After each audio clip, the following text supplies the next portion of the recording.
Jesus, a ti me achego, com temor no coração.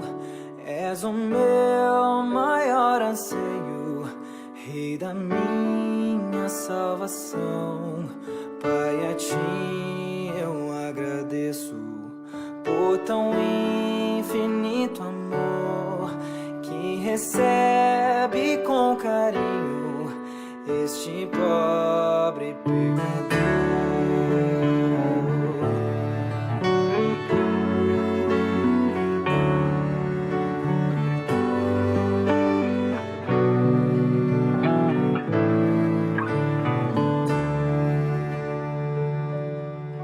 Boa é tua vontade de onisciente Deus, que meus planos sempre estejam conectados com os teus.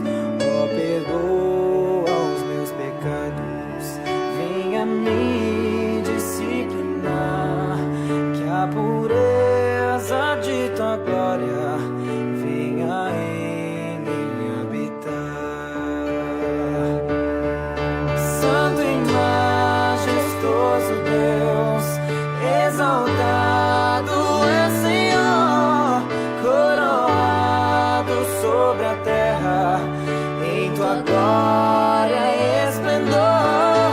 Teu é todo domínio, toda honra e poder, pelos séculos dos séculos.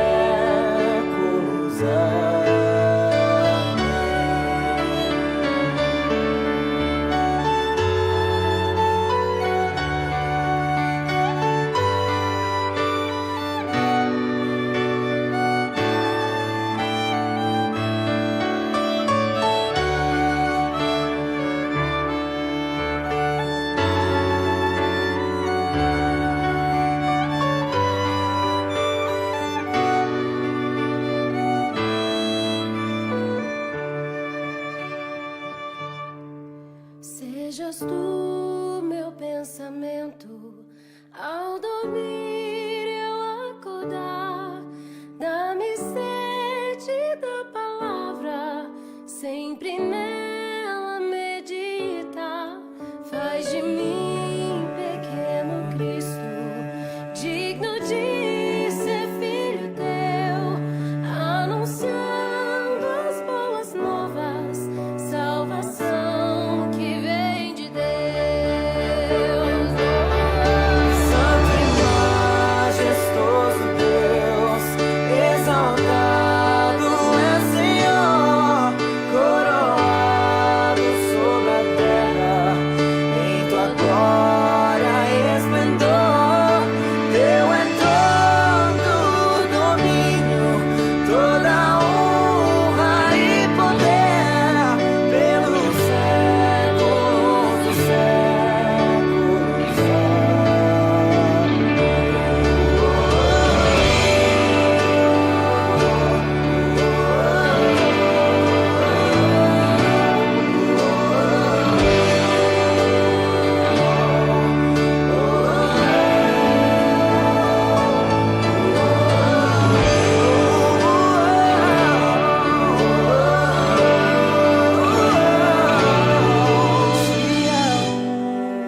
A honra e a glória para sempre.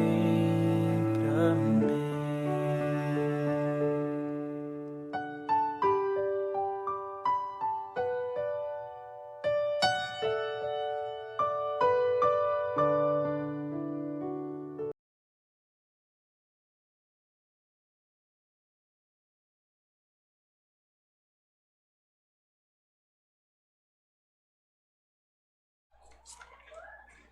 Momento de meditação na palavra de Deus, a pregação do Evangelho. Convido você a abrir a palavra do Senhor no Evangelho de Mateus, Novo Testamento, Evangelho segundo Mateus, capítulo 13. 13.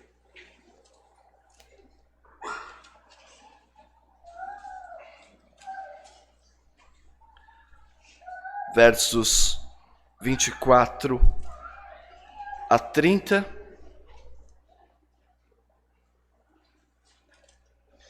E 36 a 43.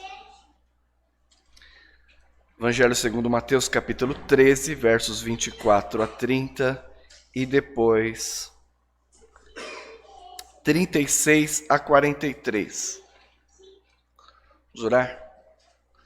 Pai querido, obrigado por esta manhã de estarmos com a mente e o coração voltados para sermos nutridos pelo Senhor. Recebemos o pão do céu, a sua palavra, através dos cânticos, das orações e agora por meio da pregação. Que o nosso coração seja quebrantado, a nossa mente aberta para sermos, ó Deus, moldados pela palavra. Cumpre o seu propósito já designado para ela hoje, confortando, consolando, mas também constrangendo e trazendo arrependimento. Em nome de Jesus, eu te agradeço e peço pela minha vida, para que a pregação, ó Deus, seja plenamente cumprida. Em nome de Jesus, teu Filho. Amém.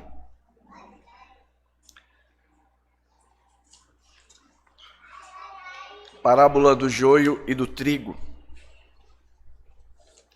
O reino de Deus envolve mistérios. Foi isso que eu anunciei domingo passado. Um deles, o fato de o bem e o mal conviverem temporariamente. De o reino de Deus ser uma realidade presente e ainda assim o mal e os filhos do maligno se multiplicarem. Tal mistério pode gerar em você inquietação. Nos então vindo a pergunta: até quando? Bem e mal conviverão. Até quando o mal e os filhos do maligno se multiplicarão?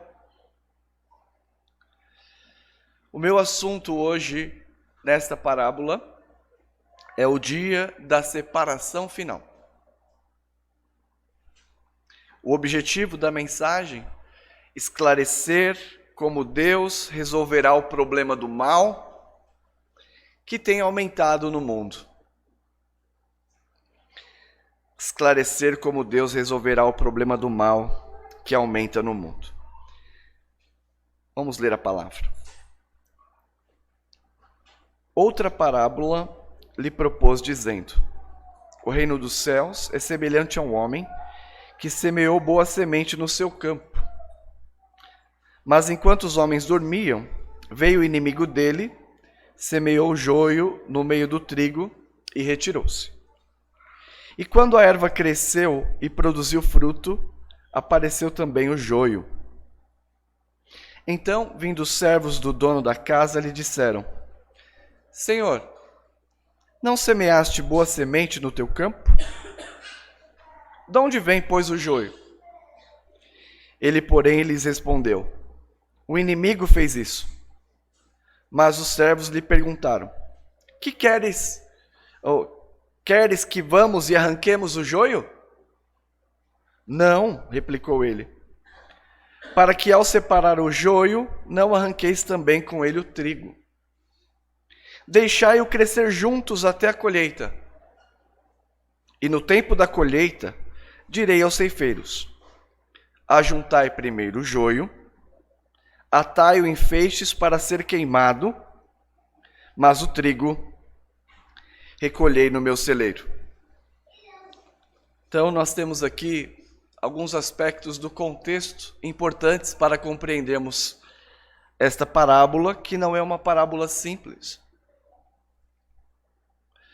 Nós vimos que a parábola do semeador, a parábola da semente lançada ao campo e a parábola do joio ensinam em perspectiva como o reino de Deus se desenvolve até a colheita final.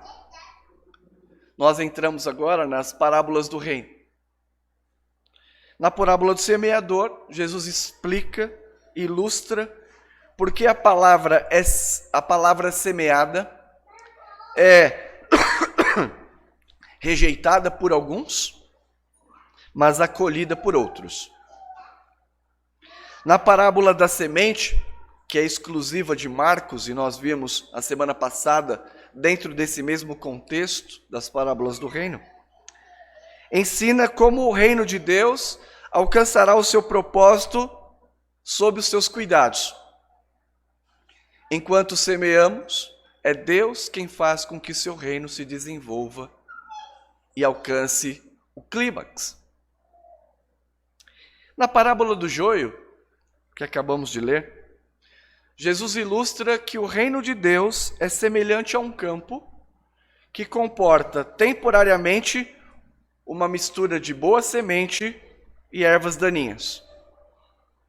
Repito, nesta parábola do joio, Jesus ilustra que o reino de Deus é semelhante a um campo que comporta simultaneamente e temporariamente uma mistura de boa semente com erva daninha, o joio, mas aponta também para a solução deste problema no dia da colheita.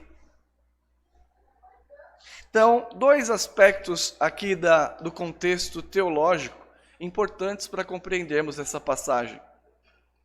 Primeiro, dos versos 24 a 28a, nós aprendemos o seguinte, em termos de contexto teológico. O reino de Deus progride, mas a oposição maligna também. O reino de Deus progride, mas a oposição maligna também.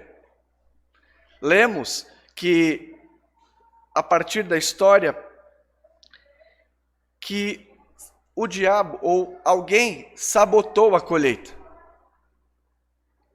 lançando ali sementes de erva daninha. Talvez você pergunte, será isso possível? A resposta é sim. A sabotagem da lavoura entre concorrentes era comum na época de Jesus, a ponto de o governo romano ter uma lei específica para punir quem fizesse isso. Não era livre concorrência, não. Às vezes, um vizinho ia lá sabotar a plantação do outro. Isso era comum para eles. Então, o reino de Deus progride, mas veja que a oposição também. São dois reinos concorrentes. O reino de Deus e este reino aqui, ilustrado como uma erva daninha. O segundo aspecto teológico está nos versículos 28b, a resposta de Jesus ao fato de o joio nascer no meio do trigo. Para evitar que o trigo seja arrancado por engano, Deus permite que o joio cresça no mesmo campo até a colheita. Para evitar que o trigo seja arrancado por engano, Deus permite que o joio cresça no mesmo campo até a colheita. Dois aspectos importantes para compreendermos. E por que isso acontece?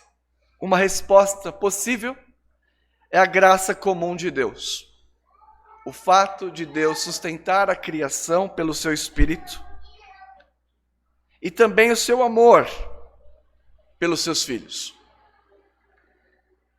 Para poupar os seus filhos, Deus retarda a purificação do campo. Duas ideias teológicas importantes. O reino de Deus progride, mas a oposição também.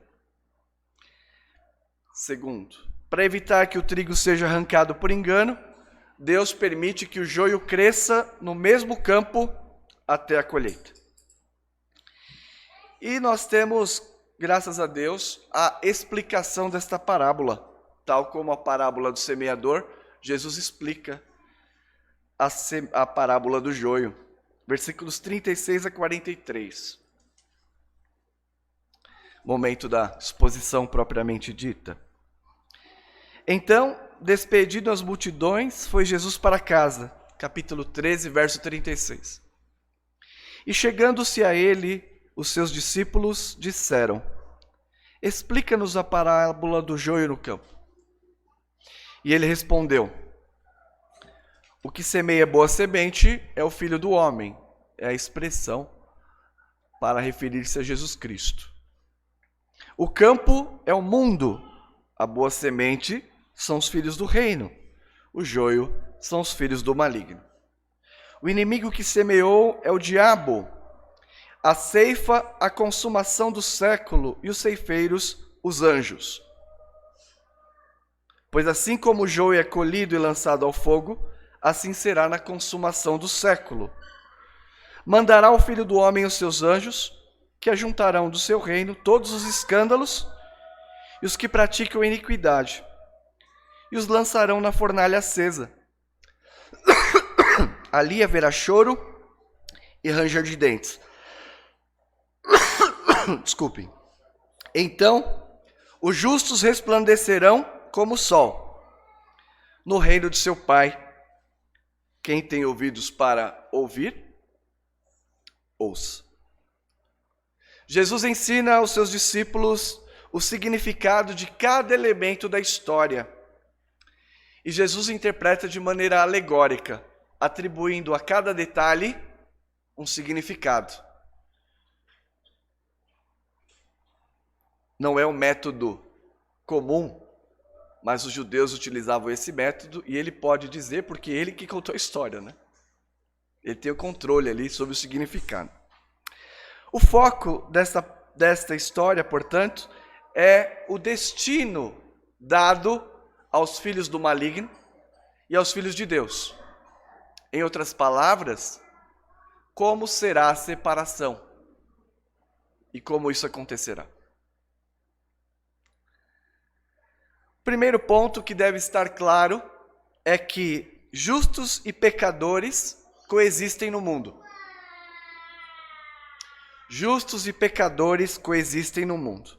O versículo 37 e 38 são fundamentais para aplicarmos corretamente esta história. Muitos usam esta passagem para explicar o porquê de o mal ser uma realidade presente na igreja visível. Então, dizem que esta parábola refere-se à igreja. E o joio.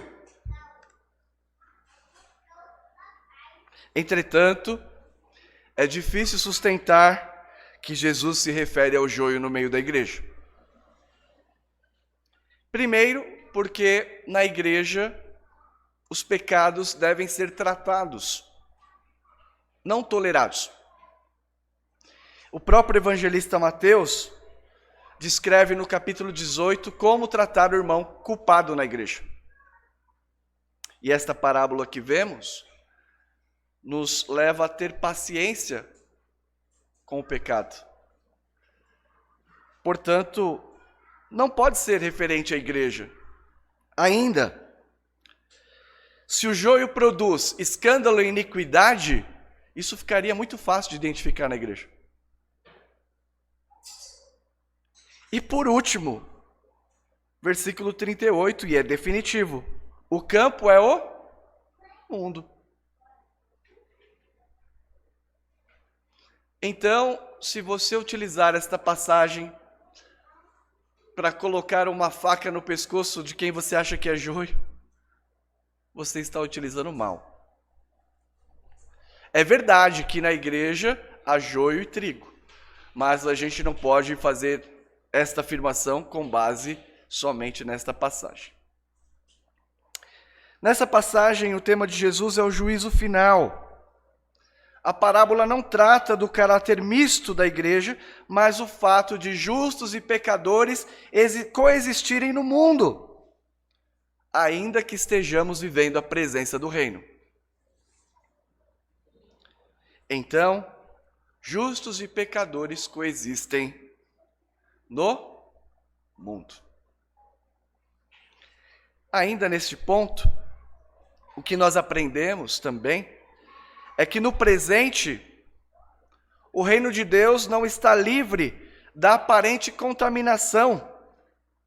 E os discípulos não estão livres de errar em seus julgamentos.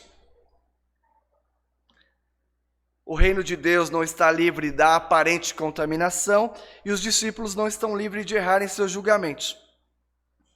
As parábolas, em geral, tendem a responder a uma pergunta subentendida.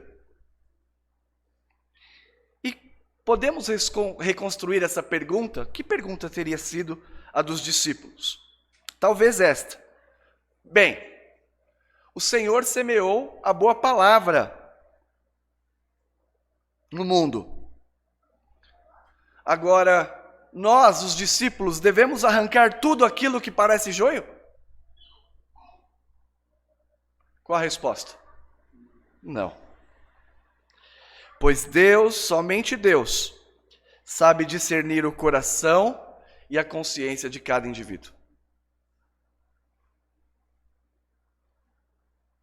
Aos homens, não é tão simples assim definir. E há no mundo pessoas que hoje parecem ser joio, mas que na verdade podem ser trigo.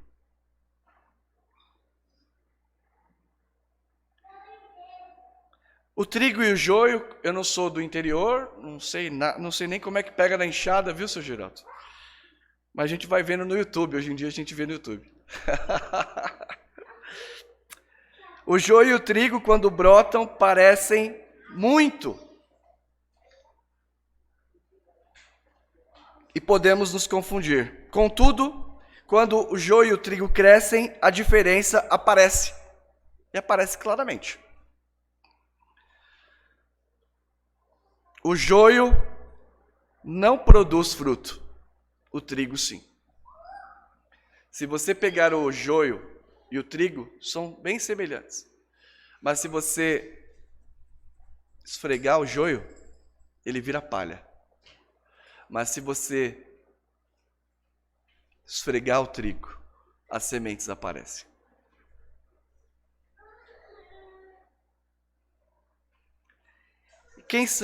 Quem é o joio desta parábola? No mundo, eles estão no mundo. Mas por estar no mundo também estão na igreja. Quem são esses joios? Eu chamo aqui de ateus práticos. Ateus práticos.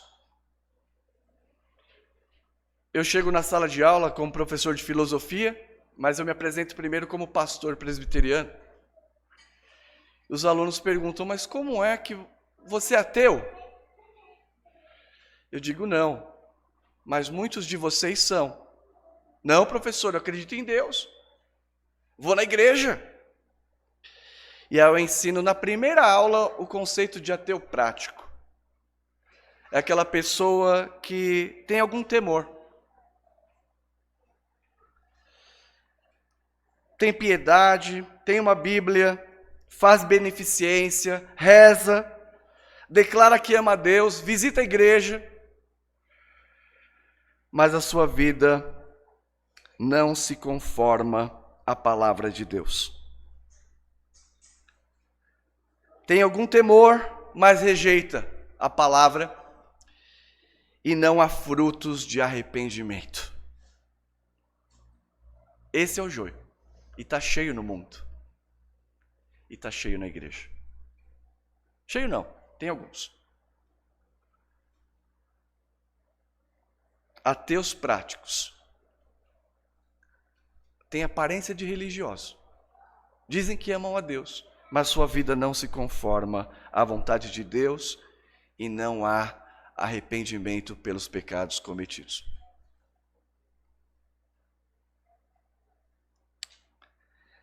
E então, o que fazer diante disso?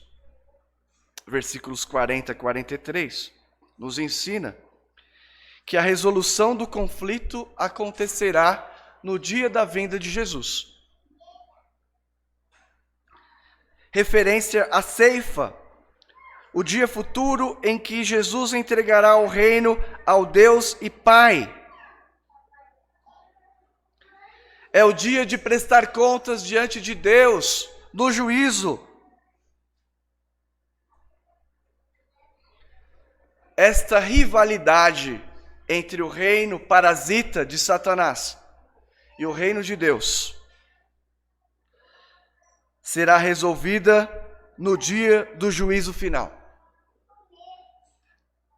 Com o estabelecimento do reino de Deus e a eliminação do reino maligno. Jesus julgará no momento oportuno e com precisão. A resolução do conflito acontecerá no dia do Senhor. Na consumação do século haverá separação, como lemos em Mateus, capítulo 25. As ovelhas à direita, os bodes à esquerda. Aqueles que foram colocados à direita herdam o reino de Deus. Vinde benditos do meu Pai. Mas aqueles que são colocados à esquerda receberão a condenação. Apartai-vos de mim, malditos, para o fogo eterno, preparado para Satanás e seus anjos, desde antes da fundação do mundo.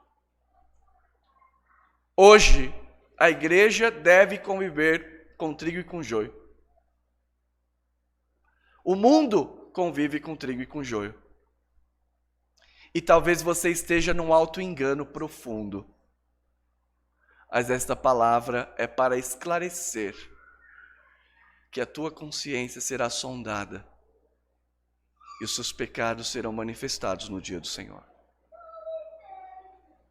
E neste dia, não haverá mais confusão. Não haverá embuste. Então, observando apenas acerca da teologia do juízo final nessa passagem, na consumação do século haverá separação. Haverá condenação e penalidade dos filhos do maligno. Neste dia, tanto pessoas quanto anjos serão julgados. Neste dia, mortos e vivos serão julgados. Neste dia, crentes e não crentes estarão diante do seu tribunal. Nós lemos em Apocalipse que ele está assentado no trono da glória. E os livros são abertos. E aqueles que não estão no livro da vida serão condenados para toda a eternidade. Serão lançados fora no sofrimento infernal, onde há choro e ranger de dentes.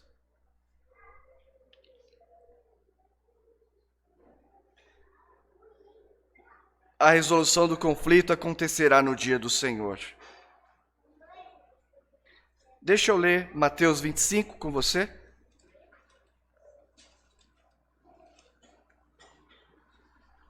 Versículos 31 e 34.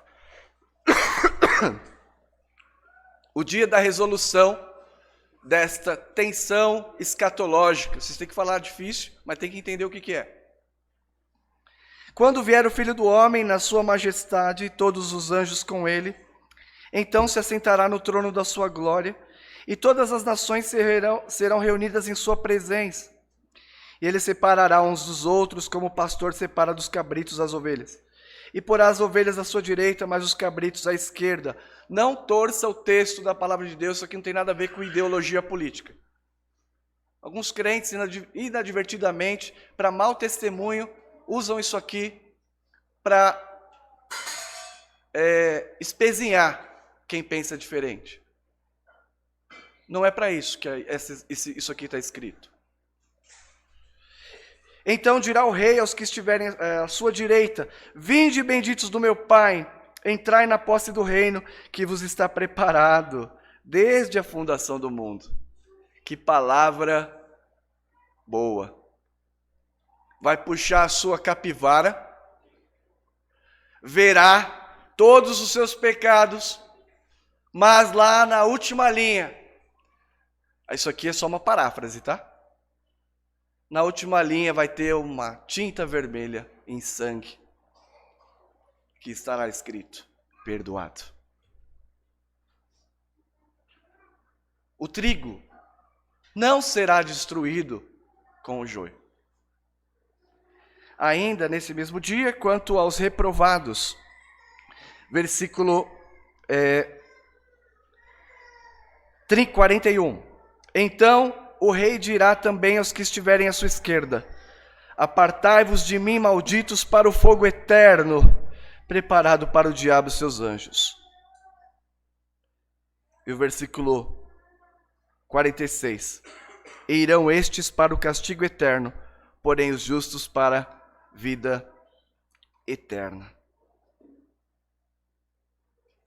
O inferno é real.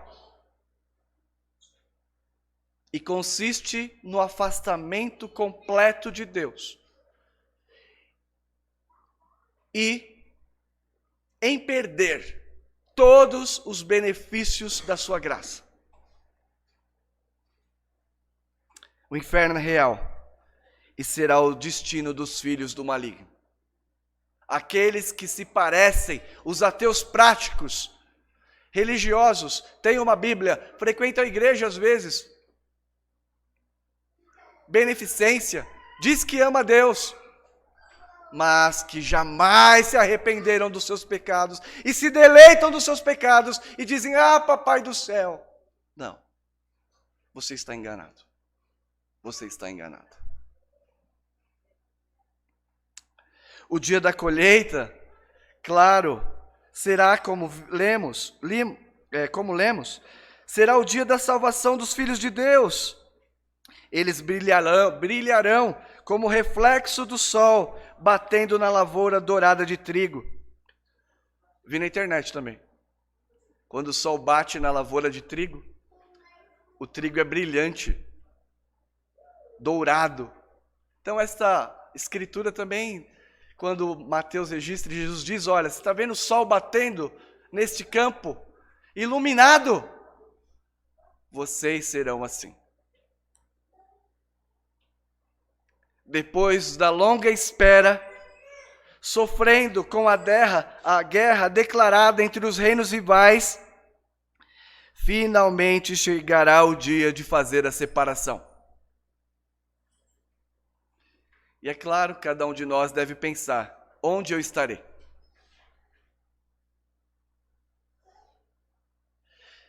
Mas há um mistério maravilhoso. Na natureza, o joio não vira trigo.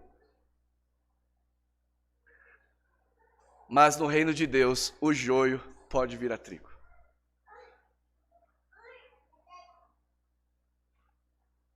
Pode vir a produzir frutos de arrependimento e salvação.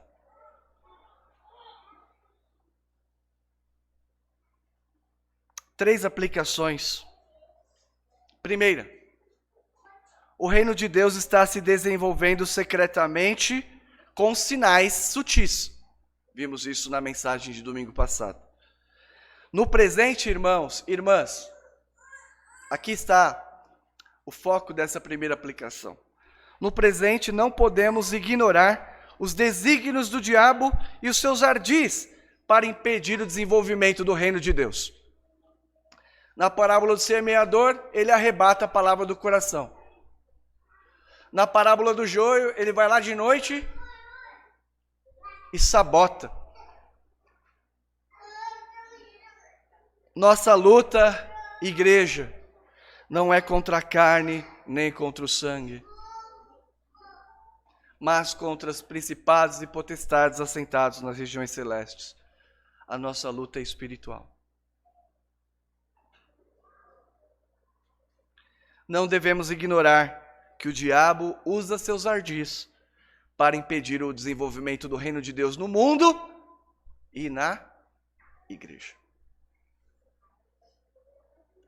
Que nós possamos perceber e não ignorar os seus desígnios. E esta palavra é a palavra de Paulo na segunda carta de Paulo aos Coríntios.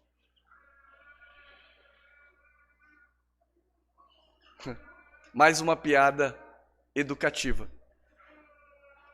O pastor estava de férias na praia. E aí chegou um membro da igreja. Falou, hein? Não sabia que o pastor tirava férias, não. Falou, o pastor, você não sabia que tirava férias, mas o diabo eu sei que não descansa. Sempre está enviando seus malignos aqui. Satanás também é incansável na tentativa de impedir o progresso da igreja. Em coisas simples. Não ignoramos os seus ardis. Segundo, não é tarefa dos discípulos arrancar ou moer o joio tentando purificar o mundo. A igreja tem as suas normas e doutrina própria de ação para com o pecado, mas o mundo nós não podemos. O que nós devemos é semear. No afã de purificar o mundo, podemos nos enganar com as aparências e sacrificar um crente autêntico. Portanto, em relação ao mundo, sejamos pacientes, esperando pelo dia da separação final. Porque neste dia, os filhos do maligno e suas obras de oposição ao reino terão seu fim. Então, cabe a nós critério, paciência. Eu tenho aprendido isso como sou um pastor inexperiente. Tenho aprendido isso. Às vezes, no começo eu era muito radical na tentativa de tratar o pecador, o pecado. Eu já queria que a pessoa mudasse de um dia para o outro e mandava o sarrafo na cabeça dela. Às vezes fala, pastor, você não mudou muito não, hein? Ah, mudei, estou melhorando, vai. Tem misericórdia. Mas nós não podemos arrancar. Porque quando cresce, e do jeito que já cresceu, as raízes estão muito ligadas. E você arrancar um, pode arrancar outro. E terceiro, a mais bonita, a melhor, a bambambam das aplicações. Os justos resplandecerão como o sol. O Senhor Jesus disse em João 5:24: em verdade vos digo, quem ouve a minha palavra e crê naquele que me enviou, tem a vida eterna. Não entra em juízo, mas passou da morte para a vida. Em verdade te digo, quem ouve a minha palavra e crê naquele que me enviou tem a vida eterna. Não entra em juízo, mas passou da morte para a vida. É um assunto extenso o dia do juízo, mas nós cristãos seremos colocados lá não para sermos condenados ou julgados, mas para que as nossas obras sejam declaradas e no fim a glória de Cristo seja manifestada no perdão. E o que nós lemos no Evangelho, em Paulo, Romanos 8:1. Agora, pois, nenhuma condenação há para os que estão em Cristo Jesus. Nenhuma condenação há para os que estão em Cristo Jesus. Há uma confusão presente que será desfeita e plenamente resolvida no dia da seara, no dia da ceifa. E é a sua resposta de arrependimento a esta palavra que definirá em qual lado você irá. E as crianças têm que responder aí, Para onde vai o trigo, que são os filhos de Deus? Para o fogo ou para o celeiro, que é o reino? As crianças têm que responder na folha mesmo, viu? Literalmente. É o concurso. Que Deus nos ajude. Amém.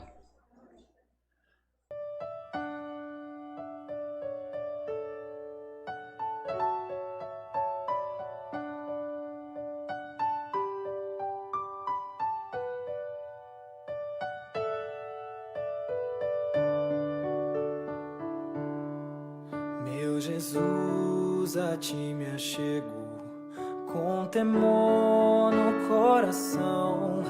És o meu maior anseio, Rei da minha salvação. Pai, a ti eu agradeço por tão infinito amor que recebe com carinho este pobre pecador.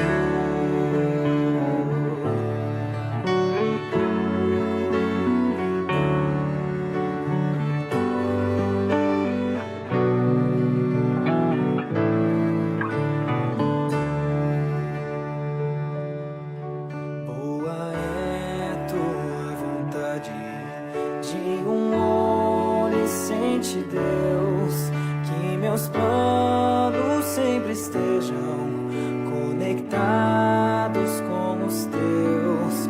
Ó, perdoa os meus pecados, venha me disciplinar, que a pureza de tua glória venha em mim habitar. Santo e majestoso Deus, exaltado é Senhor, coroado sobre a terra, em tua glória e esplendor. Teu é todo o domínio, toda honra e poder, pelos séculos dos séculos. Amém.